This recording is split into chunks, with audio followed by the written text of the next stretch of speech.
The cupboard under the stairs was small, dark, and damp. It was Harry Potter's entire world.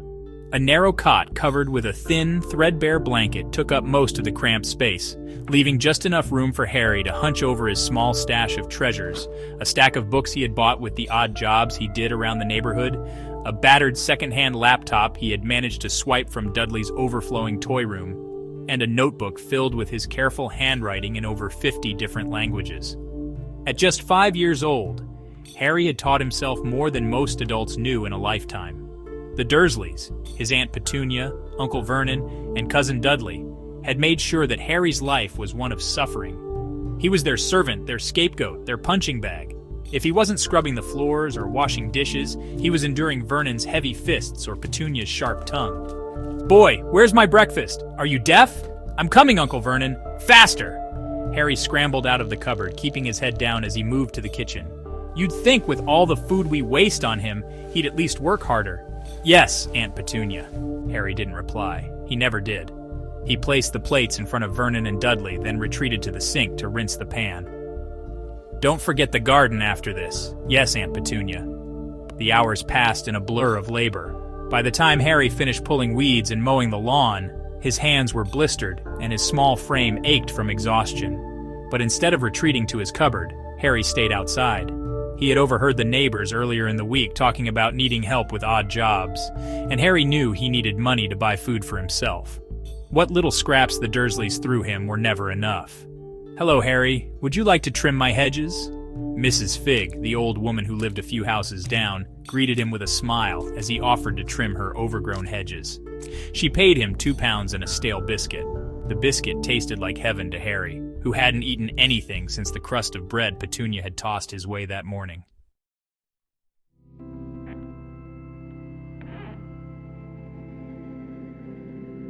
Back in the safety of his cupboard, Harry carefully tucked the coins into a tin box hidden beneath a loose floorboard.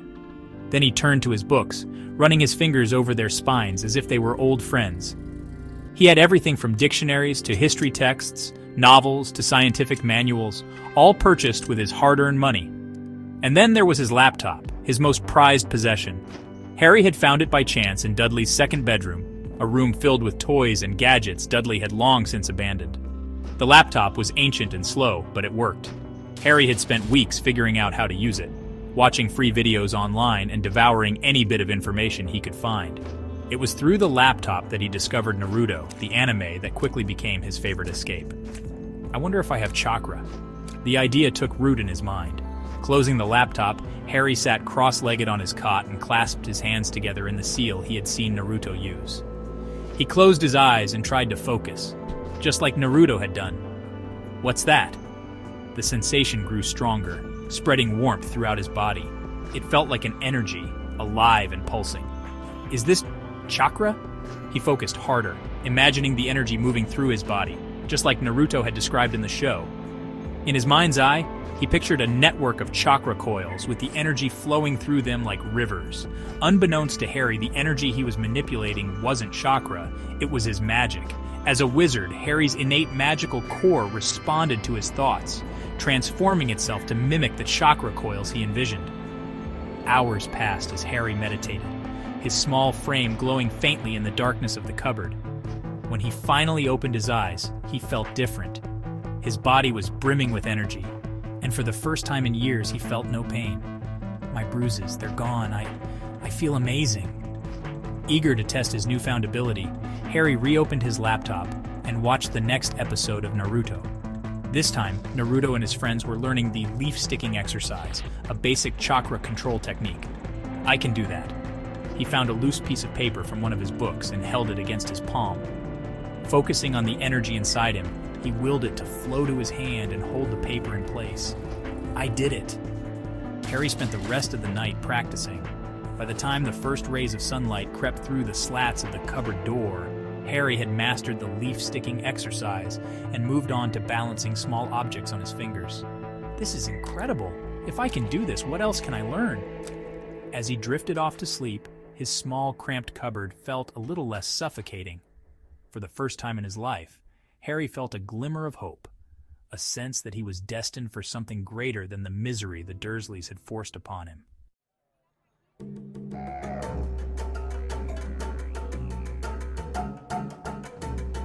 The days after Harry first felt his chakra were some of the most thrilling of his life.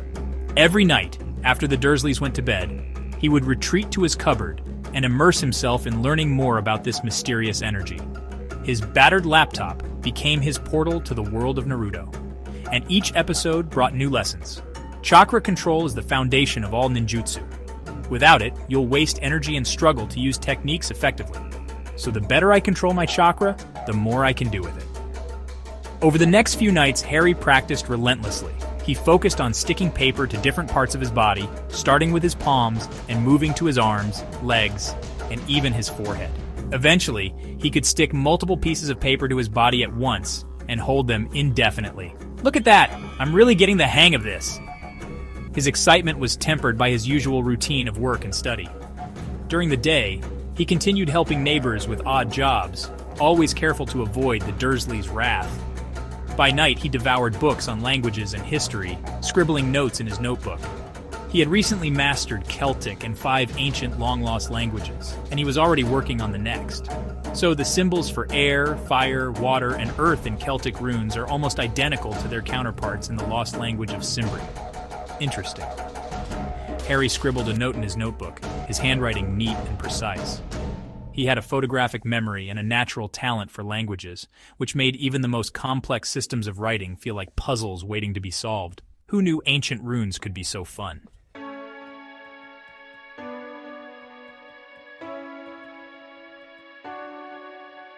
A few nights later, Harry stumbled across something in Naruto that caught his attention.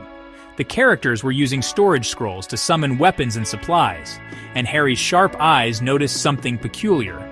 Wait a second. That's not just a random symbol. That's a Celtic rune. It says storage. Harry's heart raced as he rewound the scene and watched it again. He had studied Celtic runes extensively and could read them fluently. This means Fuinjutsu is just a form of rune writing. If I already know runes, then I can learn Fuinjutsu. His mind raced with possibilities. Fuinjutsu, the art of sealing, was a fascinating concept. If he could master it, he could create storage scrolls, protective barriers, and maybe even more. I'm going to need to practice my calligraphy.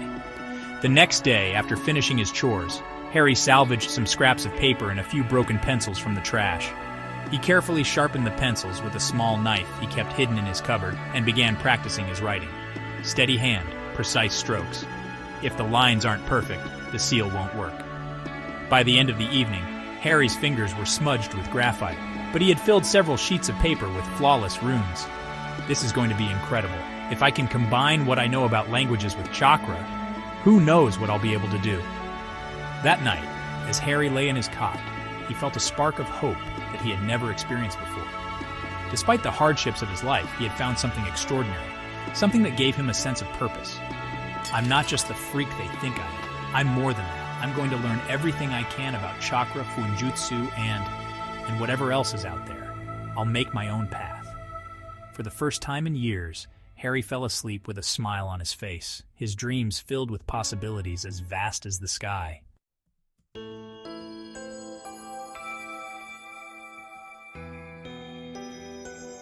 Harry sat cross-legged in his cupboard, his tiny work area lit by the faint glow of his laptop's screen. His heart raced with excitement as he laid out his materials. A brush he had salvaged from a discarded art set, a small bottle of ink he had managed to purchase with his meager earnings, and a pristine black sheet of paper he had found at a neighbor's yard sale. Harry, this is it. Time to put everything I've learned into practice.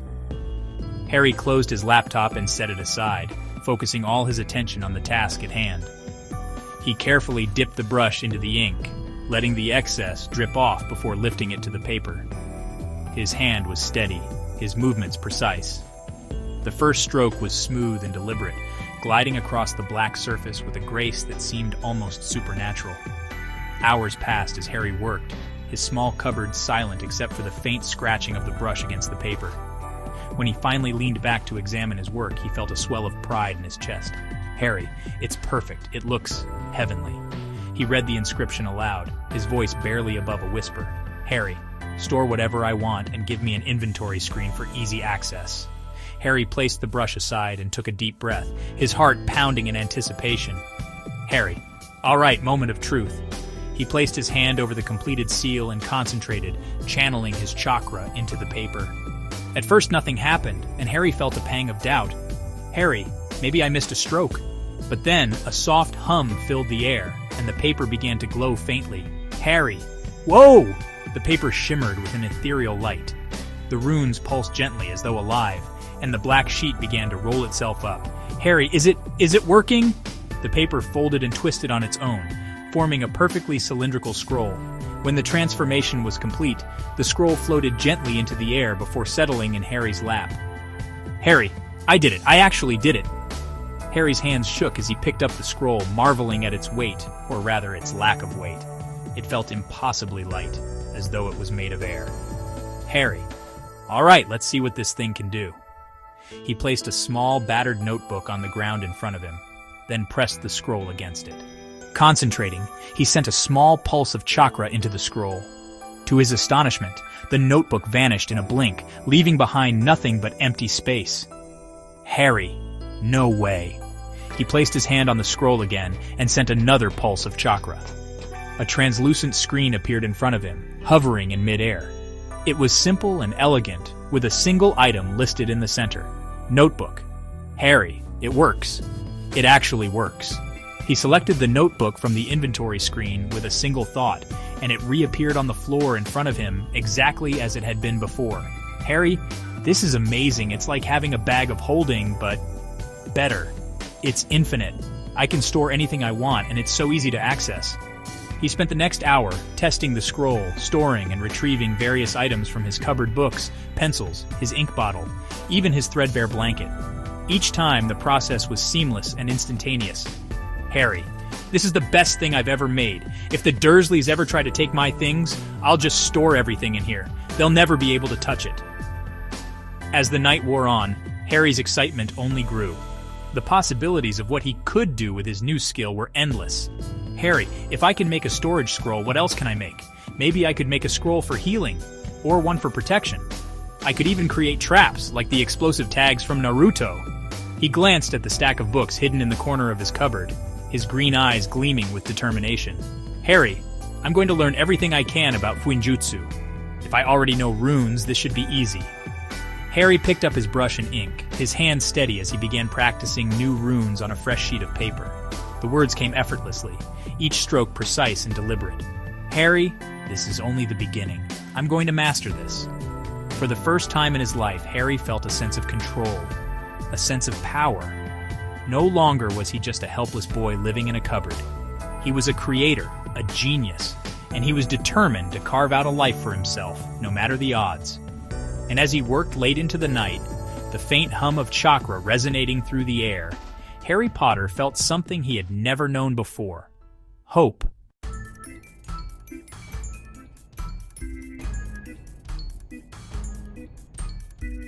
Harry leaned against the wall of his cupboard, his laptop propped on his knees. The screen flickered as he rewatched the episode of Naruto, where the academy students practiced the basic jutsu, the clone jutsu, replacement jutsu, and transformation jutsu. Harry, these seem simple enough, but they're probably more complicated than they look. I'll need to practice the hand signs first. He rewound the episode, pausing on the parts where the characters demonstrated the techniques. He mimicked the hand signs for the clone jutsu slowly, his fingers clumsily forming the tiger, boar, and ram seals. Harry, all right, let's see if I can actually do it. Harry closed his eyes and focused, feeling the chakra inside him. He guided it through his body, imagining it splitting and forming an illusionary copy of himself. Harry cloned jutsu. To his amazement, a faint, flickering image of himself appeared beside him. It was translucent and unsteady, but it was there. Harry, I did it! It's not perfect, but I actually did it. Over the next few days, Harry practiced tirelessly. Each night, he focused on mastering the basic jutsu he had seen on the show. Harry replacement jutsu. With a soft pop, he vanished from his cot, and in his place appeared the pile of books he had been focusing on. Harry reappeared a moment later, grinning with pride. Harry, this is incredible. If I can master these, who knows what else I can do. The transformation. Jutsu was Harry's favorite. He He would watch himself in the cracked mirror he had propped against the wall, marveling as he turned into Dudley, Aunt Petunia, or even random characters from the shows he watched. "Harry, look at me!" Harry exclaimed one night, transforming into Naruto. His spiky blonde hair and orange jumpsuit were flawless, and his reflection grinned back at him. "Harry, if the Dursleys ever try to find me, I can just change into someone else." One evening, after completing a successful transformation, Harry sat cross-legged on his cot, deep in thought. "Harry, the hand signs are the key. If I can master them completely, learn how they affect my chakra and do them faster, I'll be able to create my own jutsu one day." The idea excited him, and Harry immediately began practicing. He wrote down the names of every hand sign he knew: tiger, boar, ram, and so on, and their order for different jutsu. "Harry, all right, let's do this." Night after night, Harry practiced the hand signs. He started slowly at first, focusing on how each one affected the flow of his chakra. "Harry, the tiger sign feels like it channels more chakra to my core. But the ram sign, it's like it redirects the chakra outward. Interesting." As the weeks passed, Harry's speed increased. He would sit in the darkness of his cupboard, his hands moving in a blur as he cycled through the signs. "Harry, faster! I have to be faster." After a few weeks, Harry could perform over 20 different hand signs in under a second. His hands moved so quickly that they were almost a blur, and he could feel his chakra responding instantly to his movements. "Harry, this is incredible. I know exactly how each hand sign affects my chakra. It's like second nature now."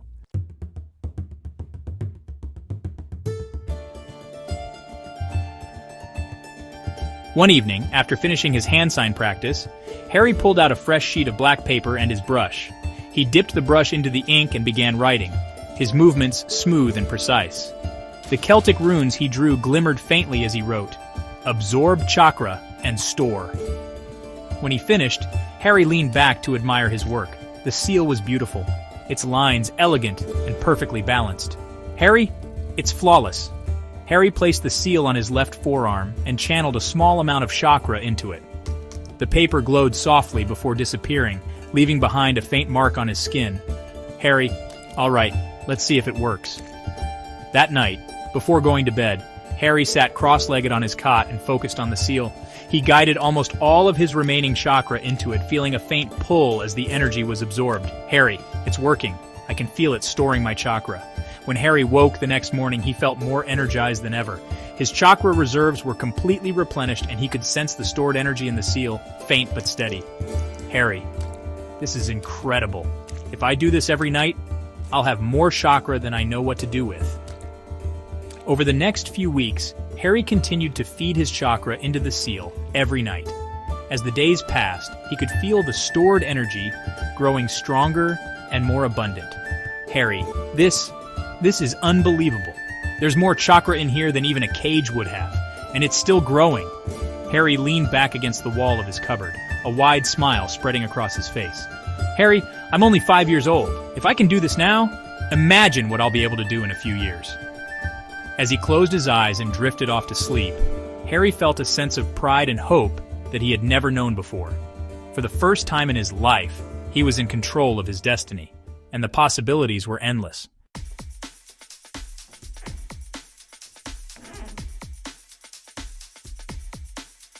The Dursleys were gone. For the first time in Harry's life, the house was quiet, peacefully quiet. No yelling, no slamming doors, no Dudley stomping around. They had left for a month-long vacation, deciding Harry wasn't worth the expense of taking along.